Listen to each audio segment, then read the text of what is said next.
अस्सलाम वालेकुम दोस्तों, my name is Saad Zubair Vora. I am from Kristen solution. आज आपके लिए बहुत इंटरेस्टिंग वीडियो लेकर आए हैं जिसमें हम देखेंगे कि पाइवट टेबल के through profit and loss statement कैसे बनाया जाता है और उसको डिफरेंट एंगल से कैसे व्यू किया जाता है, एनालिसिस कैसे किया जाता है।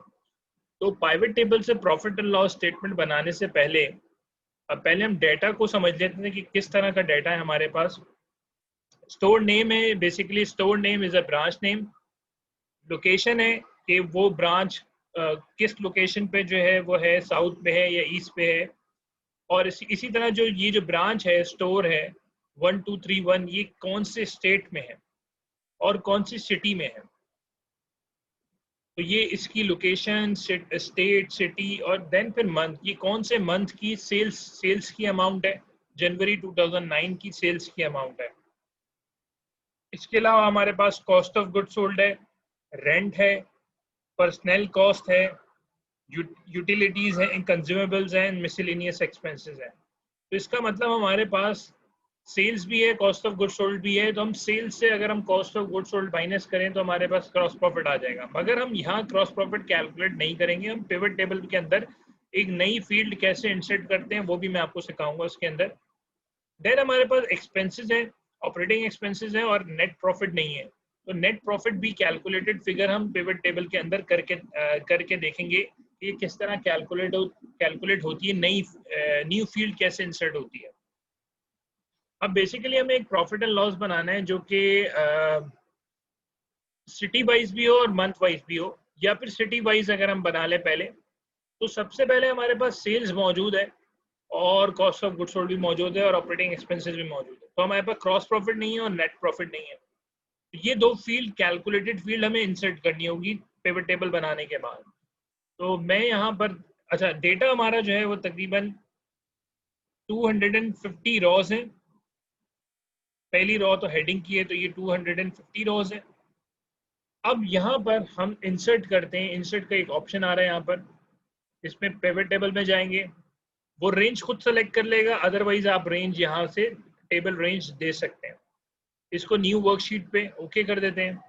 देन आपके पास एक न्यू वर्कशीट क्रिएट हो जाएगी। आप उसका नाम यहाँ पे रखना चाहें तो इसको रीनेम कर दें।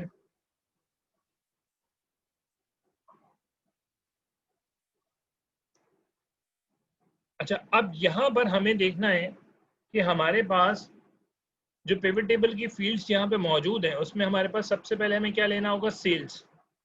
जैसे ही मैंने सेल्स पे क्लिक किया, अच्छा मैं इसकी फॉर्मेटिंग भी कर लेता हूँ ताकि मुझे बार बार फॉर्मेटिंग ना करनी पड़े। और थोड़ा सा इसको जूम कर देता हूँ ताकि आप लोगों को नजर आ जाए। अच्छा, यहाँ पर हमारे पास सेल्स आ गई है। अब अगर मैं ये चाहता हूँ कि यहाँ पर कॉस्ट ऑफ गुड सोल्ड भी आ जाए, क्योंकि सेल्स में से cost of good sold minus करनी है, तो मैं कॉस्ट ऑफ गुड सोल्ड को जैसे ही सिलेक्ट करूंगा, सिलेक्ट करने से क्या हो रहा है, मैंने पहले सेल्स को सिलेक्ट किया, उसकी टोटल सेल्स अमाउंट आ गई और कॉस्ट ऑफ गुड सोल्ड की भी टोटल अमाउंट आ गई। मगर ये दोनों अलग अलग कॉलम में आ रहे हैं। तो पहले हमें क्या करना होगा, क्योंकि प्रॉफिट एंड लॉस स्टेटमेंट एक वर्टिकल फॉर्म में होता है, एक ही कॉलम के अंदर होता है, तो हमें पहले कॉस्ट ऑफ गुड्स सोल्ड को यहाँ नीचे लेकर आना होगा। तो वो कैसे लेकर आते हैं, जैसे ही आपने सेल्स के बाद कॉस्ट ऑफ गुड्स सोल्ड पे चेक लगाया था, तो यहाँ पर वैल्यूज के बॉक्स में जो है, कॉलम के बॉक्स में वैल्यूज आ गई थी, उसको आप ड्रैग करके सिर्फ रॉ में कर दें।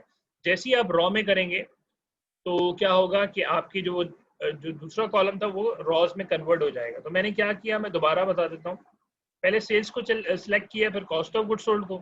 ये दो अलग कॉलम बन गए, हमें एक वर्टिकल फॉर्म में लाना है। तो हम क्या करते हैं, पहले कॉलम के बॉक्स की वैल्यूज को ड्रैग करके रॉज में लाके ड्रॉप कर देते हैं।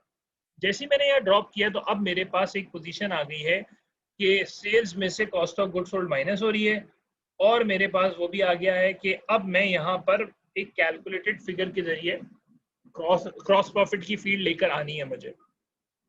तो इसका तरीका ये होता है कि जब अगर आपने यहाँ क्रॉस प्रॉफिट की फील्ड चाहिए, तो आखिरी सेल की आखिरी अमाउंट पे आप गए, एनालाइज के ऑप्शन में गए, फील्ड आइटम्स एंड सेट्स में जाएंगे, कैलकुलेटेड फील्ड में जाएंगे। तो मैं दोबारा बता देता हूँ ताकि आप लोगों को याद हो जाए। Analyse, field items and sets and calculated field. Calculated field में जो आप नाम है वो ये इस फील्ड का नाम देंगे कि हम ये क्रॉस प्रॉफिट की फील्ड जो है इंसर्ट कर रहे हैं। अच्छा, फॉर्मूला हमारा जो बनेगा, यहाँ मैंने जीरो का हटा दिया। फॉर्मूला हमारा बनेगा कि जो हमारी फील्ड्स मौजूद है यहाँ में, उसमें से हम फॉर्मूला बनाते हैं कि sales minus cost of good sold. तो मैंने सेल्स पे सिलेक्ट किया, डबल क्लिक किया, माइनस का साइन दिया और कॉस्ट ऑफ गुड सोल्ड पे डबल क्लिक किया, ये एक फॉर्मूला बन गया। और इस फॉर्मूले के थ्रू क्रॉस प्रॉफिट कैलकुलेट हो जाएगा जब आप ओके करेंगे। जैसे ही मैंने ओके किया तो यहाँ क्रॉस प्रॉफिट कैलकुलेट होके मुझे मिल गया। अब मैं थोड़ी सी इसकी बॉर्डर कर देता हूँ ताकि ये मुझे लगे कि ये कैलकुलेटेड फिगर है। ठीक है। अच्छा, अब मेरे पास तमाम ऑपरेटिंग एक्सपेंसेस मौजूद हैं, तो अगर मैं वन बाय वन उनको पहले सेलेक्ट कर लूँ तो सारे एक्सपेंसेस यहाँ आ जाएंगे। पहला एक्सपेंस आ रहा है rent, personal cost, utilities, consumables and miscellaneous expense. तो तमाम एक्सपेंसेस यहाँ पर आ गए हैं। अब मैं इन तमाम एक्सपेंसेस को आउटसाइड बॉर्डर दे देता हूँ ताकि एक प्रेजेंटेबल वे हो जाए। आउटसाइड बॉर्डर दे दिया मैंने यहाँ पर। ठीक है। आउटसाइड बॉर्डर देने के बाद अब मुझे एक नेट प्रॉफिट चाहिए। तो नेट प्रॉफिट भी कैलकुलेटेड फील्ड्स के थ्रू हम इंसर्ट कर सकते हैं। अगर मैं यहाँ पे लास्ट सेल पे अपना कर्सर रखूं, एक्टिव सेल, देन उसके बाद फील्ड आइटम्स एंड सेट्स में जाऊं, कैलकुलेटेड फील्ड, अब मैं फील्ड का नाम रखूंगा नेट प्रॉफिट। और अब फॉर्मूला मेरा क्या बनेगा कि क्रॉस प्रॉफिट में तमाम एक्सपेंसेस माइनस करने होंगे। तो क्रॉस प्रॉफिट की फील्ड जो हमने इंसर्ट की थी वो यहाँ आ गई है। क्रॉस प्रॉफिट पे डबल क्लिक किया, minus rent expense, minus personal cost, minus utilities, minus consumables, minus miscellaneous expense. तो यहाँ पर मेरे पास जब मैं इसको ओके करूंगा तो मेरे पास नेट प्रॉफिट की फील्ड भी आ गई है। अब चुनाचे यहाँ पर कंप्लीट हो गया है। अब यहाँ पे मैं एक काम कर सकता हूँ कि कुछ चीज़ें बोल्ड कर देता हूँ ताकि प्रोमिनेंट हो जाए। तो फॉर्मेटिंग आप कर लेंगे तो ज़्यादा अच्छा लगेगा। ये आपने फॉर्मेटिंग कर ली। अच्छा, यहाँ पे एक चीज़ और कि जब आपने ये दो कैलकुलेटेड फील्ड बनाने के बाद प्रॉफिट एंड लॉस कंप्लीट हो गया है, तो ये जो सम ऑफ लिखा हुआ आ रहा है हर जगह, इसको हम फाइंड एंड रिप्लेस से कंट्रोल एफ करके इसको रिप्लेस कर देते हैं। सम ऑफ को हमने सम ऑफ को रिप्लेस करना है एक स्पेस से ताकि वो नजर ना आए। ठीक है। तो रिप्लेस ऑल कर देते हैं और ये डन हो गया। ठीक है। तो ये आपकी रिप्लेसमेंट्स भी हो गई। सम ऑफ जो लिखा हुआ आ रहा था वो अच्छा नहीं लग रहा था, उसको हमने रिप्लेस कर दिया। अच्छा, अब हमारे पास, अब हम ये चाहते हैं कि हम डिफरेंट तरीकों से इसके एनालिसिस करें। लाइक मैं चाहता हूं कि प्रॉफिट एंड लॉस बन जाए मंथ वाइज। तो अब मेरे पास फील्ड्स मौजूद हैं मंथ की, सिटी की भी है, स्टेट की भी है, लोकेशन, ब्रांच, सब की है। तो अब सिंपली मैं क्या करूंगा, अब सिंपली मैं ये करूंगा कि इस डाटा में ये जो प्राइवेट टेबल की फील्ड्स हैं इसमें मंथ, अगर मैं मंथ वाइज बनाना चाहता हूं तो सिंपली इस मंथ को ड्रैग करके कॉलम के बॉक्स में लाके ड्रॉप कर दूंगा। तो मैंने जैसे ही ड्रॉप किया यहाँ पर, अगर आप देखें कि आपके पास जनवरी से लेकर ऑनवर्ड्स दिसंबर तक बन गया और विद ग्रैंड टोटल ये आपका प्रॉफिट एंड लॉस मौजूद है। ठीक है। अगर आप चाहते हैं मंथ वाइज नहीं चाहते हैं, आप सिटी वाइज चाहते हैं कि city wise profit and loss आ जाए, तो आप सिटी को ड्रैग करके कॉलम के बॉक्स में लाके ड्रॉप कर दें। ये आपके पास सिटी वाइज जो है अहमदाबाद, अंबाला, हर किसी की सिटी वाइज जो है प्रॉफिट एंड लॉस आपका बन गया विद ग्रैंड टोटल।